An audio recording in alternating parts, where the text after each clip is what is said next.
Hi, my name is Bailey Salvador, and today I'm here to talk about the importance of communication.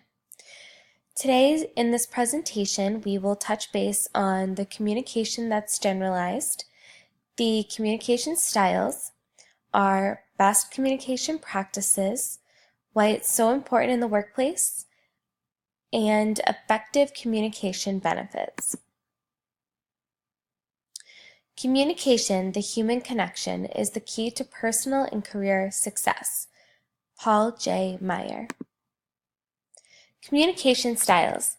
There are 4 communication styles: assertive, aggressive, passive-aggressive, and passive. Assertive people tend to be very direct. They will express their own needs, desires, ideas, and feelings, while also considering the needs of others. Assertive communication styles are great because they know how to say I, they know how to say no, they can say yes when they want to, all while being extremely productive in the workplace and keeping that open line of communication.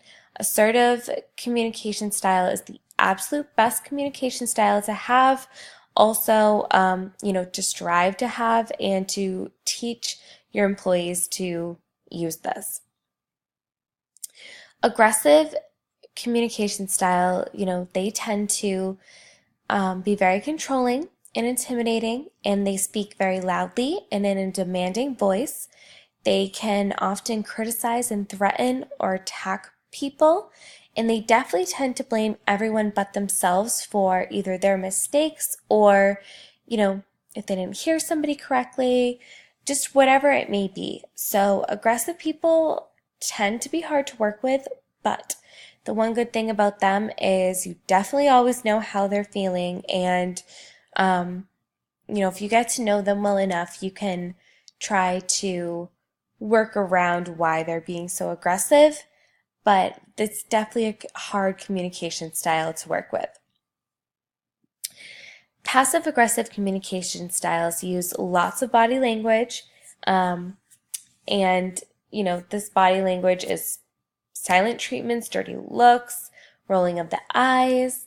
They tend to start lots of drama, whether it's starting rumors or being in the middle of a drama or starting a feud between some coworkers. They're a very tough communication style to work with. They tend to fly under the radar, which always surprises me. Management tends to never realize these people are acting this way because, they sit with maybe a smile on their face and they come in every day and they do their work, and, to management, they look like a great employee.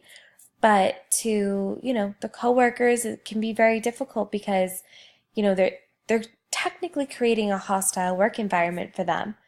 And last but not least, there's passive. This passive communication style, they tend to often act indifferently.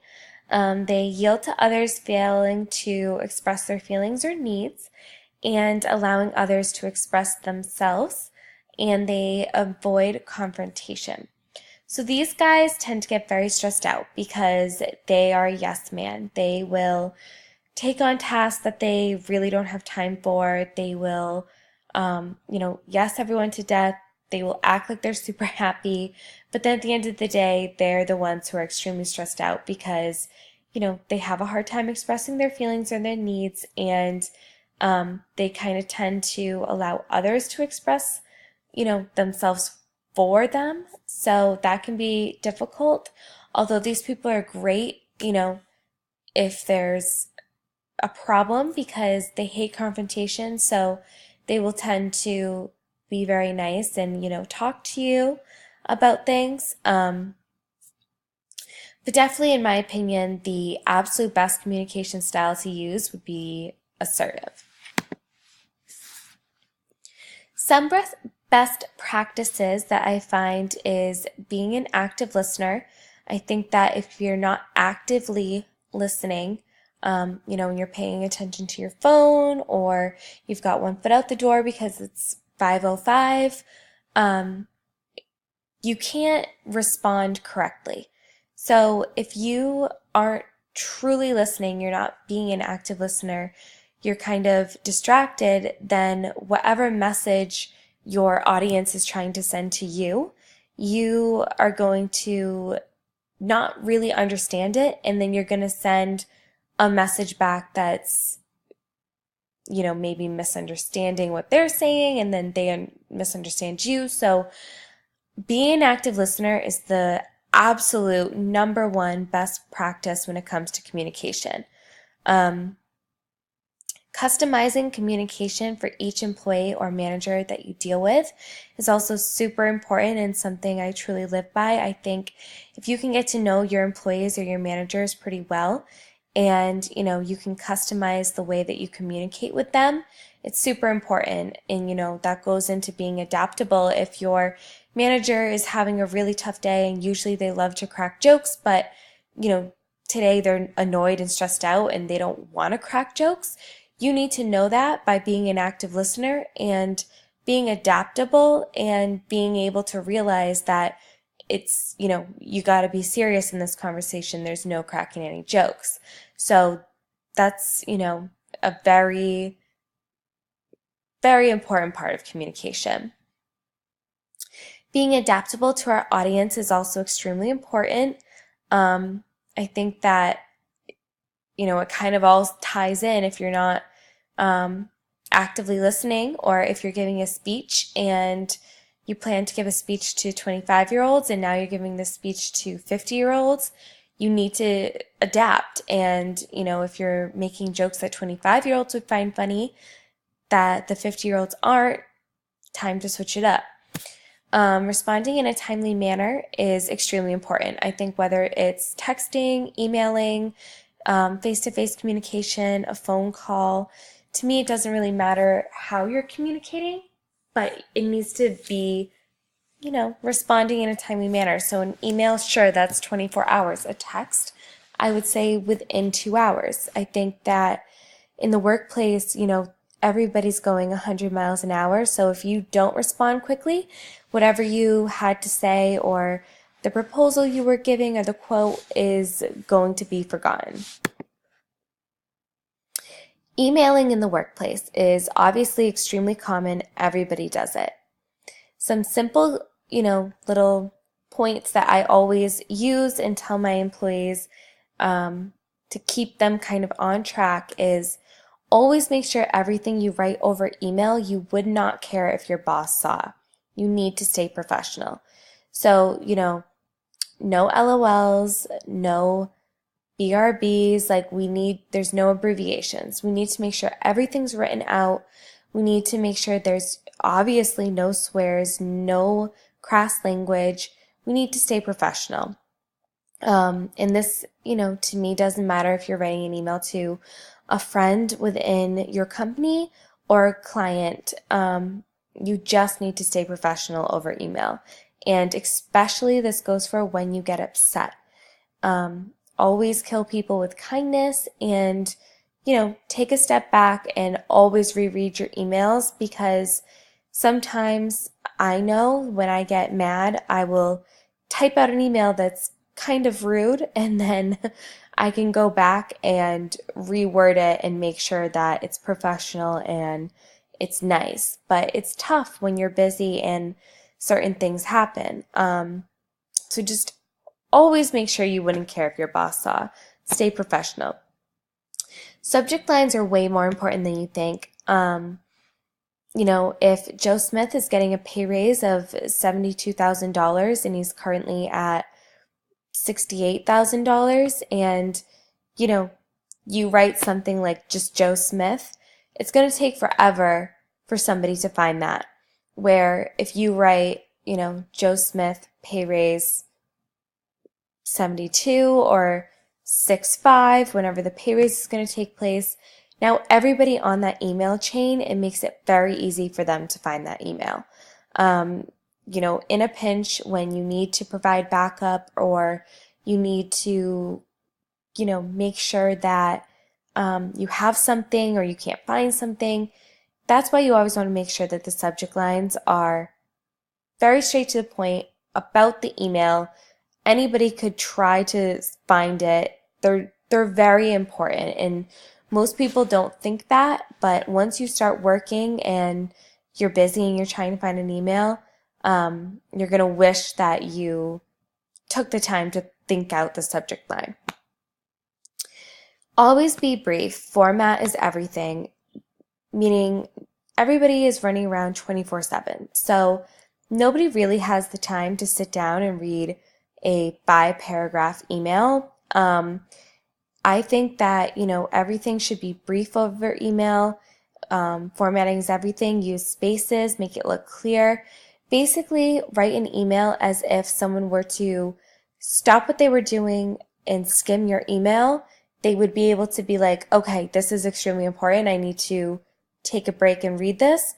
Or somebody could be like, oh, okay, this is just about what everyone is wearing, this week for dress down week, so I can come back to this later.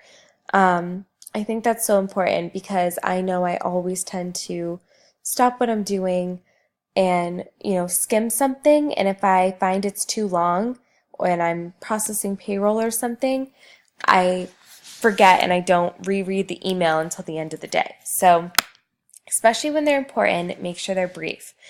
And always make sure there's no mistakes. I know that one seems obvious, but I think we rely too much on spell check and we don't proofread our emails. Again, this one kind of relates back to, stay professional. Like, how would you feel if your boss saw that you had a lot of spelling mistakes in your emails? Especially clients, it's not a good look. We always want to make sure that there are absolutely no spelling mistakes. Texting in the workplace. Information, is ensured to be received, but let's beware of misinterpretations. So I love texting in the workplace. I think that, an email, if you're away in meetings, if you're out of the office for the day, somebody may not get that email or you may not receive that email for 48 hours. Texting, everybody has their phone on them. So if you send something, regardless of its, high importance or low importance, your recipient will receive that message at least within, the 2 hours that you've sent it to them, but most likely, in the 10 minutes that you've sent it to them. Just beware of misinterpretations, meaning everybody abbreviates differently, everybody texts differently. If you don't know your party, just spell it out. If you obviously are familiar to them, then okay, but just beware, sometimes things that people write in a text can come off very differently. To certain people, that's why, it's just keep texting to, very brief and to a minimum, and, definitely know your audience when you're texting. One thing I love about it too is it's a much faster response time. So, if you're going to be late or you need to ask if you can send somebody an email about something or change a meeting time, it's just perfect. It's a much faster response time. It's easy communication, which goes on to my next point. It's fast and it's very common among coworkers and even boss to employee.